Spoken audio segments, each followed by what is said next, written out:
Hello student, how are you? I hope आप सभी ठीक होंगे। तो आज से हम क्लास 10th, यहाँ पे 8 लिखा है, क्या 10th लिख लीजिए, ठीक है, ये 10th है।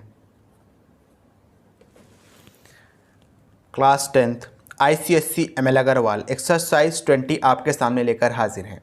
स्टूडेंट, इस चैप्टर का नाम है हाइट एंड डिस्टेंस।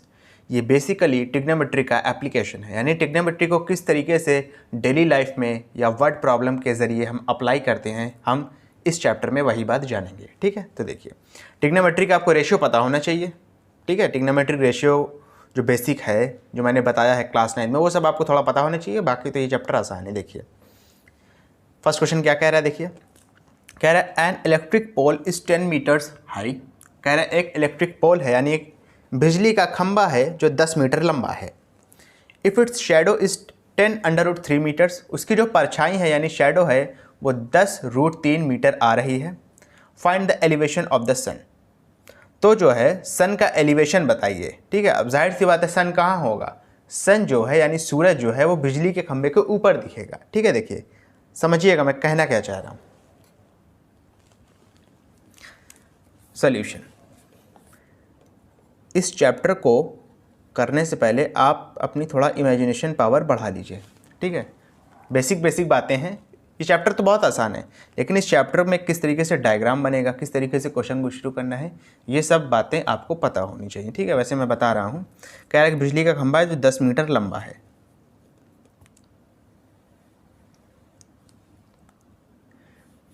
अब जाहिर सी बात है बिजली के खंभे की परछाई कहाँ बनेगी, या तो इस साइड बनेगी या तो इस साइड बनेगी। ठीक है, इस साइड बना लेता हूँ क्योंकि इस साइड क्या है, जगह नहीं है। एक बार फिर से, ये बिजली का खंभा है जो कि 10 मीटर लंबा है। इसकी परछाई यानी शैडो कहाँ बनेगी, मान लीजिए सूरज अगर यहाँ पे है, आपको समझाने के लिए मैं बता देता हूँ। मान लीजिए अगर सूरज आपका यहाँ पे निकला है तो बिजली की परछाई कहाँ बनेगी, इधर ही तो बनेगी ना। चलिए, बिजली कह रहा हूँ, खंभे की परछाई कहाँ बनेगी, इधर ही तो बनेगी। और इन दोनों के बीच का एंगल कितना होगा, 90 डिग्री होगा। ठीक है, समझ में आया ना। चलिए, ये आपका 10 मीटर दिया है, परछाई जो है वो 10√3 मीटर दी है। तो आपसे पता है क्या पूछ रहा है, आपसे ये एलिवेशन पूछ रहा है। इसको ऐसे मान लीजिए, आपसे ये एंगल पूछ रहा है, एंगल थीटा। यानी आप जाहिर सी बात है यहाँ पे खड़े हैं, तो आप कितने डिग्री की अपनी सर को ऊपर करेंगे कि आप इस सूरज को देख सकें। आप मान लीजिए यहाँ पे खड़े हैं, तो आप कितने डिग्री से अपना सर ऊपर करोगे कि आप इस सूरज को देख सको। ठीक है, यानी आपसे थीटा पूछ रहा है। अच्छा, थीटा पूछ रहा है वो तो ठीक है, लेकिन थीटा पूछ रहा है वो तो ठीक है, लेकिन हम कौन से ट्रिग्नोमेट्रिक रेशियो का इस्तेमाल करेंगे ताकि ये दोनों साइड हमारी जो गिवन है ये कवर हो जाए। एक बार फिर से, आपसे थीटा की वैल्यू पूछ रहा है, लेकिन हम यहाँ पे किस ट्रिग्नोमेट्रिक रेशियो का इस्तेमाल करेंगे कि आपकी ये दोनों जो गिवन साइड है ये कवर हो जाए आपस में। अच्छा, गिवन साइड कैसे पता करते हैं ये सब तो मैं बता चुका हूँ। 90 डिग्री के अपोजिट वाली साइड क्या होती है, हाइपोटेनस। यहाँ पे हाइपोटेनस गिवन नहीं है, आप इसको ट्रायंगल मान लीजिए, ABC मान लीजिए।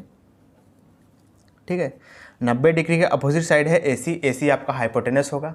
हाइपोटेनस यहाँ पे गिवन नहीं है, यानी हमको ऐसे ट्रिग्नोमेट्रिक रेशियो बिल्कुल नहीं लेने हैं जिसमें हाइपोटेनस आता है। ठीक है, हाइपोटेनस 4 ट्रिग्नोमेट्रिक रेशियो में आता है, ये आपको पता होना चाहिए।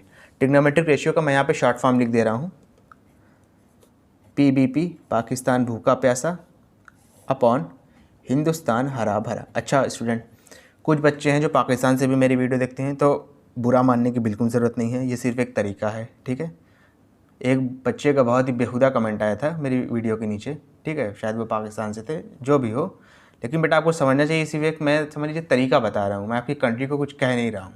ठीक है, तो ये सब आप थोड़ा समझा करिए कमेंट करने से पहले।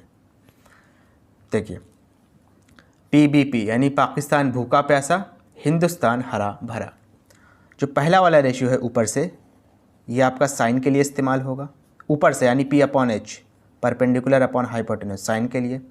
दूसरा वाला रेशियो है B/H, ये किसके लिए इस्तेमाल होगा, ये कॉस के लिए इस्तेमाल होगा। तीसरा वाला रेशियो है P/B ऊपर से, ये किसके लिए इस्तेमाल होगा, ये टैन के लिए इस्तेमाल होगा। ठीक है, अब ये नीचे से यानी H/P किसके लिए इस्तेमाल होगा, कोसेक के लिए। H/B किसके लिए इस्तेमाल होगा, सेक के लिए। और B/P किसके लिए इस्तेमाल होगा, कॉट के लिए। ठीक है, इस बात का ध्यान रखिएगा। अब देखिए यहाँ पे क्या हाइपोटेनस तो नहीं आ रहा है, ये परपेंडिकुलर है, थीटा के सामने वाला परपेंडिकुलर होता है। ये सब चीज़ें मैं क्लास 9 में बता चुका हूँ, फिर भी बता दे रहा हूँ।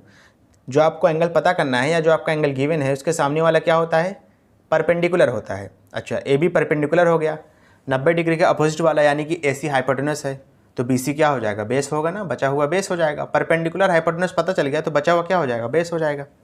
यानी या तो आप परपेंडिकुलर अपॉन बेस लगा लो या तो बेस अपॉन परपेंडिकुलर लगा लो, आपका काम हो जाएगा। परपेंडिकुलर अपॉन बेस लगाएंगे तो tan थीटा लेना पड़ेगा, बेस अपॉन परपेंडिकुलर लगाएंगे तो cot थीटा लेना पड़ेगा। ठीक है, समझ में आई मेरी बात। चलिए आप लिखोगे इन ट्राइंगल, देखिए सब चीज़ इस डायग्राम का था, डायग्राम दिया नहीं है क्वेश्चन में, पढ़ पढ़ के मैंने बनाया है, ये तो तरीका मैंने बताया आपको, ठीक है, बेसिक है। लेकिन जो ऊपर वाली चीज़ें हैं ये आपको पढ़ के क्वेश्चन में डायग्राम में फॉर्म करनी है, डायग्राम की शक्ल में आपको इस नोटबुक पे या जहाँ पे भी आप लिख रहे होंगे उस पर उतारना होगा। ठीक है, क्वेश्चन को पढ़ के, स्टेटमेंट पढ़ के डायग्राम बनाना होगा। In triangle A B C tan theta, tan theta क्या होता है, परपेंडिकुलर अपॉन बेस। ठीक है, थीटा के हिसाब से परपेंडिकुलर क्या है, ए बी है, बेस क्या है, बी सी है।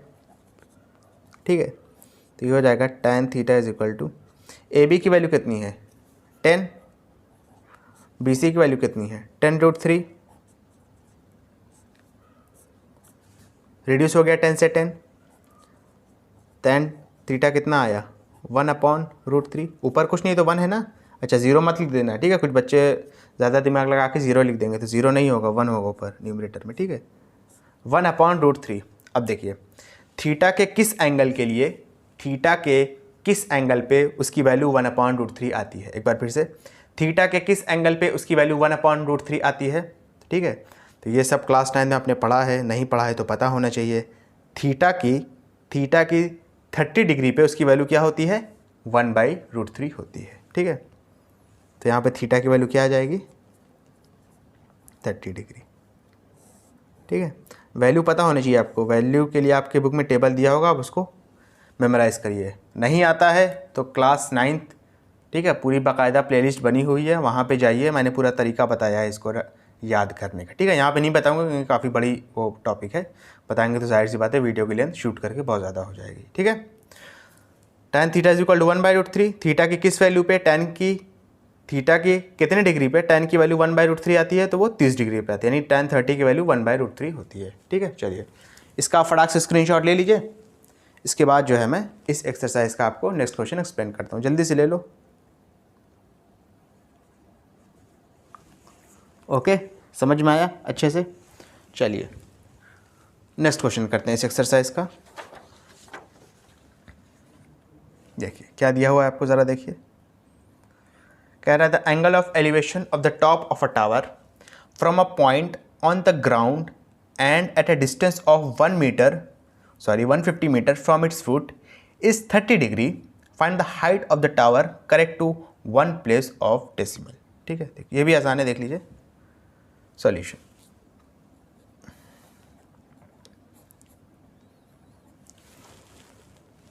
देखिए the angle of elevation of the top of a tower from a point on the ground at a distance of 150 metre from its foot is 30 degree. कह रहा है tower है, tower बना लीजिए। जो टावर के फुट से मान लीजिए एक लड़का है, यहाँ पे लड़का तो नहीं दिया है, ये पूरा टावर है। ठीक है, टावर के फुट से कितनी दूर, 150 मीटर दूर। कितनी दूर, 150 मीटर दूर। यहाँ पे एक लड़का खड़ा होके इस पॉइंट को देखता है, यानी टावर के जो सबसे ऊपर वाला पॉइंट है, टॉप ऑफ द टावर देखता है, और उसका एलिवेशन कितने का बनता है, यानी ये कितना दिया है आपको, 30 डिग्री दिया है। ठीक है, तो आपसे इस टावर की हाइट पूछ रहा है, ये जाहिर सी बात है 90 डिग्री होगा। ठीक है, देख के ही लग रहा था, एक बार फिर से बता देता हूँ। मान लीजिए एक लड़का है, वो एक टावर की टॉप को, यानी टॉप ऑफ द टावर देख रहा है। कितनी दूर खड़ा होके, टावर से वो लड़का कितनी दूर है, 150 मीटर की दूरी पे एक लड़का खड़ा है जो कि टावर के टॉप को देख रहा है। 150 मीटर किससे दूर खड़ा है, टावर से।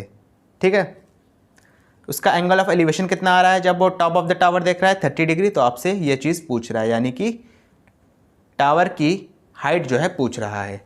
ठीक है स्टूडेंट, इसको आप देख लीजिए, ये हो जाएगा आपका। ठीक है, फिर वही चीज़ tan 30 इस्तेमाल करेंगे इस ट्राइंगल में, आपका आंसर आ जाएगा। ठीक है, इन ट्राइंगल ABC क्या इस्तेमाल किया, tan 30। अच्छा, tan होता क्या है, परपेंडिकुलर अपॉन बेस होता है ना, तो लिख लीजिए परपेंडिकुलर अपॉन बेस। अच्छा, 30 के हिसाब से, पिछले क्वेश्चन में थीटा था, यहाँ पे 30 दिया है, वैल्यू दे दिया है। 30 के हिसाब से परपेंडिकुलर होगा क्या, AB, बेस क्या होगा BC। हाइपोटेनस तो फिक्स होता है 90 डिग्री के अपोजिट वाली साइड, हाइपोटेनस AC का इस क्वेश्चन में कोई काम नहीं है, तो इस वजह से मैं, ठीक है ना। अच्छा, tan 30 degree is equal to AB कितना दिया है, AB तो पता लगाना है, BC कितना दिया है 150। अच्छा, tan 30 की वैल्यू कितनी होती है ये बताइए ज़रा, पता होनी चाहिए। ठीक है, 1/√3 होती है, is equal to AB upon 150। ठीक है, 150 को इधर शिफ्ट कर दीजिए, तो ये हो जाएगा 150 अपॉन में √3 इज इक्वल टू AB। इसके बाद देखिए ये हो जाएगा आपका। अब देखिए इसके बाद कुछ बच्चे सॉल्व नहीं कर पाएंगे, तो देखिए सॉल्व कैसे करना है। ठीक है, मैं बता देता हूँ, आसान है। 150 को आप ब्रेक करके लिख सकते हैं, 50 × 3 upon √3 is equal to AB। ठीक है, और इस स्टेप के बाद आप 3 को भी तोड़ के लिख सकते हैं, √3 × √3। ठीक है, ये सब बातें जो हैं और चैप्टर का ज्ञान है। ठीक है, जैसे रेशनल नंबर हो गया, ये सब में मैंने क्लास 9th में, ठीक है, ये सब बातें एकदम खोद के बताई थी। 3 को आप तोड़ के क्या लिख सकते हैं, √3 × √3 अपॉन में √3 इज इक्वल टू AB। 3 को मैंने ब्रेक करके क्या लिख दिया, √3 × √3। एक √3 से √3 कैंसिल आउट हो गया, आपका आंसर कितना आ गया, AB की वैल्यू कितनी आ गई, 50√3। ठीक है, 50√3 क्या मीटर। लेकिन आपसे क्वेश्चन जो है इस नोटेशन में नहीं पूछ रहा है, आपसे डेसिमल में पूछ रहा है। ठीक है, तो √3 के डेसिमल वैल्यू आपको थोड़ा सा पता होनी चाहिए, नहीं पता है तो लिख लीजिए। इसकी वैल्यू होती है √3 की 1.732। तो आपको बेसिकली क्या करना है, 50 को 1.732 से क्या करना है, मल्टीप्लाई कर देना है। ठीक है, मल्टीप्लाई मैं कर लेता हूँ, फिर आपको बताता हूँ।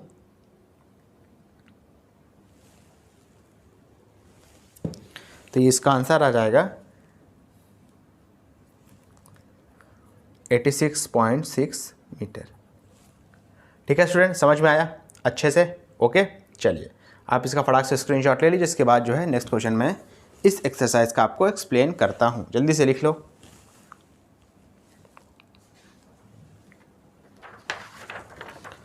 चलिए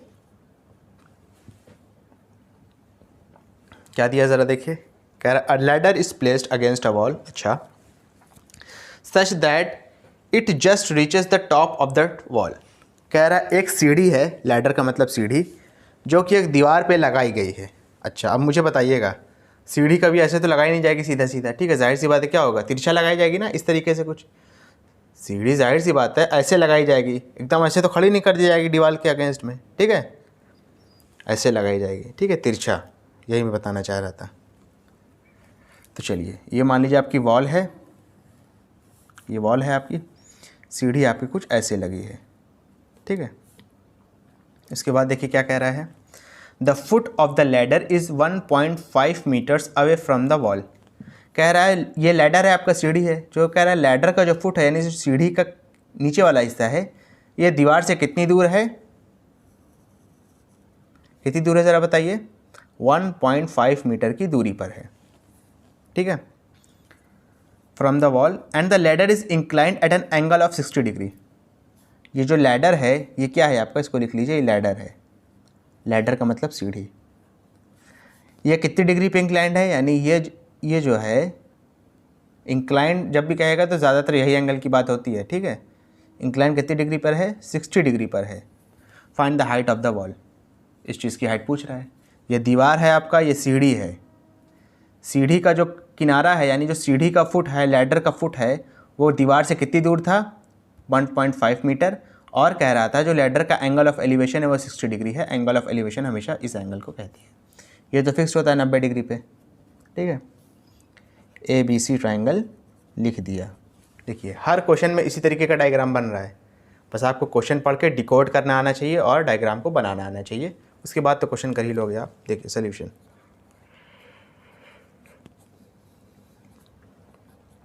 इन ट्राइंगल ABC, कौन सा ट्राइंगल? इन ट्राइंगल ABC, इसको अच्छे से लिख लो। tan 60 अप्लाई करेंगे। अच्छा, मैं हमेशा tan ही क्यों अप्लाई कर रहा हूँ? क्योंकि परपेंडिकुलर और बेसिक का तो खेल है ना, जहाँ पे हाइपोटेनस का खेल आएगा वहाँ पे हमें क्या करना होगा, वहाँ पे हम आंख बंद करके ऐसा रेशियो लेंगे ट्रिग्नोमेट्री का जिसमें हाइपोटेनस आता है, जैसे कि साइन, कॉस और इसके अपोजिट वाले, साइन का अपोजिट कोसेक, कॉस का अपोजिट सेक। तो इन चारों में से हम कोई भी एक रेशियो ले सकते हैं जब हमें इसकी बात करेगा, किसकी? हाइपोटेनस की, ठीक है। चलिए tan 60 degree is equal to क्या होगा? परपेंडिकुलर अपॉन बेस, tan की वैल्यू 60 के हिसाब से परपेंडिकुलर क्या होगा? AB, और बेस क्या होगा? BC। तो ये हो जाएगा tan 60 degree is equal to AB। AB आपको वैल्यू पता करनी है, BC आपको क्वेश्चन में दिया हुआ है। tan 60 की वैल्यू भी पता होनी चाहिए, √3 होती है, is equal to AB upon 1.5। तो आप बेसिकली क्या करोगे, 1.5 को आप जाके √3 से क्या करोगे? मल्टीप्लाई करा दोगे, ठीक है। चलिए मल्टीप्लाई करा लीजिए, कोई दिक्कत वाली बात नहीं है ज़्यादा। देखिए जब आप इसको मल्टीप्लाई करोगे तो आंसर कितना आएगा? √3 की वैल्यू क्या होती है? पीछे बताया था अभी, 1.732 होती है, ठीक है। मल्टीप्लाई करा लो, देखो कितना आएगा। 1.5 को मल्टीप्लाई किसे करना है? 1.732 से। आंसर आएगा 2.598। कितना आंसर आया? 2.598, ठीक है। और इसी को जब आप अप्रॉक्स करके लिखोगे, देखिए ये 9 है, यानी क्या है? 5 से बड़ा है, तो 1 जो है 5 में जाके ऐड हो जाएगा, तो ये अप्रॉक्स इसकी वैल्यू कितनी आएगी? 2.6 मीटर, ठीक है। राउंडिंग ऑफ का कंसेप्ट इस्तेमाल हुआ है, ठीक है। फिर से बता देता हूँ, ये 9 है यानी 5 से बड़ा है। अगर 5 से बड़ा है तो इससे पहले वाले नंबर में यानी 5 में वर्ड ऐड कर देंगे, ठीक है। अच्छा, 5 से बड़ा कैसे लिया? ये एक रूल है, राउंडिंग ऑफ का रूल होता है, ठीक है। अब देख भी सकते हैं आप 2.598 है तो आप डायरेक्ट इसको 2.6 भी तो लिख सकते हो, ठीक है ना। चलिए इसका स्क्रीनशॉट ले लीजिए फटाक से, उसके बाद नेक्स्ट क्वेश्चन एक्सप्लेन करता हूँ, जल्दी से ले लो। चलिए इसके बाद अपना नेक्स्ट क्वेश्चन करते हैं। कह रहा what is the angle of elevation of the sun when the length of the shadow of a vertical pole is equal to its height. देखिए ये क्वेश्चन इंपॉर्टेंट है और एट द सेम टाइम बहुत easy भी है। देखिए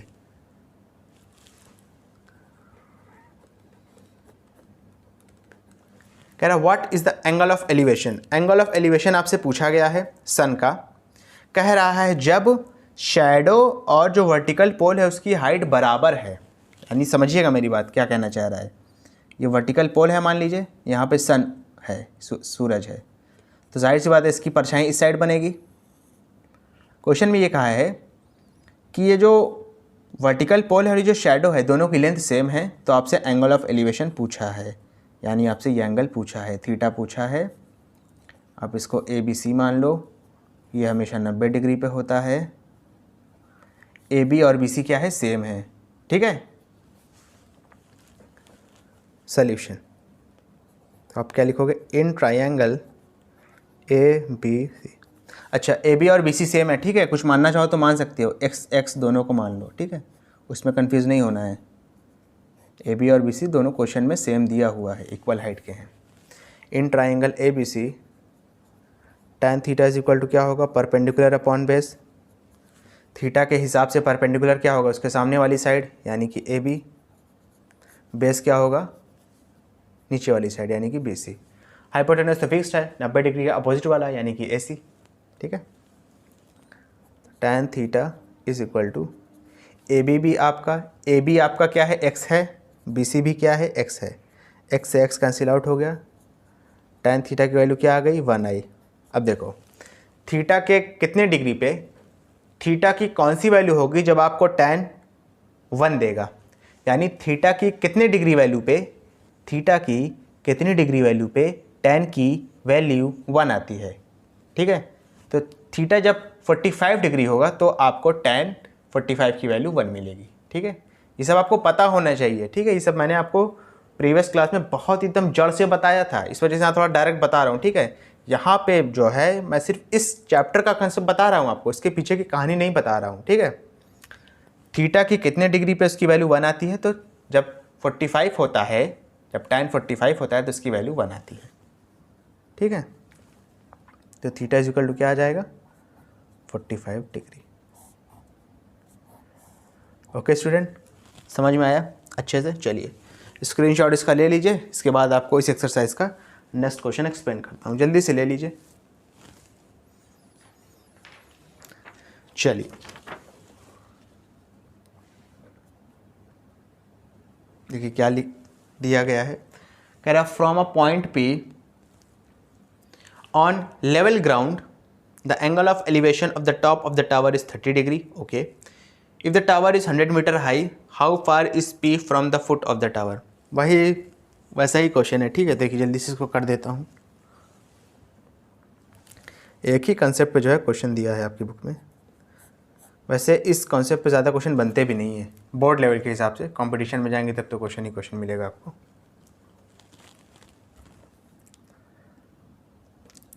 देखिए एक टावर है जिसकी हाइट 100 मीटर दी है, उसका जो एंगल ऑफ एलिवेशन है वो मान लीजिए इस पॉइंट से 30 डिग्री दिया है। कितना दिया है 30 डिग्री। तो आपसे ये वाली लेंथ पूछ रहा है, यानी कि फुट ऑफ द टावर से पॉइंट P तक की डिस्टेंस पूछ रहा है। ये पॉइंट P है जहाँ से एंगल ऑफ एलिवेशन 30 डिग्री का आया है, तो फुट ऑफ द टावर से, यानी टावर का फुट है, पॉइंट P तक की डिस्टेंस पूछ रहा है, तो इसको आप A भी मान लो। ये 90 डिग्री होगा, देख के ही लग रहा है। ठीक है, अप्लाई कर दो tan 30, बस आ जाएगा आंसर आपका। इन ट्राइंगल AB, अच्छा यहाँ P होगा, ठीक है, क्योंकि क्वेश्चन में P दिया हुआ है, पॉइंट P दिया है। In triangle ABP tan 30 degree is equal to क्या होगा, परपेंडिकुलर अपॉन बेस। अच्छा 30 के हिसाब से परपेंडिकुलर होगा क्या, उसके सामने वाला यानी कि AB, और बेस क्या होगा आपका नीचे वाली साइड यानी कि BP। तो tan 30 degree is equal to क्या हो जाएगा, AB, सॉरी लिख लीजिए AB अपॉन BP, पहले लिख लीजिए AP अपॉन BP। tan 30 की वैल्यू क्या होती है 1/√3, ये पता होना चाहिए आपको। AB कितना दिया है 100, BP कितना दिया है नहीं पता, BP की वैल्यू पता करनी है, पता कर लो। BP जाके 1 से मल्टीप्लाई होगा तो BP ही रहेगा, 100 जाके √3 से मल्टीप्लाई हो जाएगा, तो आंसर कितना आ जाएगा BP का 100 इंटू √3 की वैल्यू क्या होती है 1.732, मल्टीप्लाई कर लेंगे कितना आंसर आएगा ज़रा देखिए।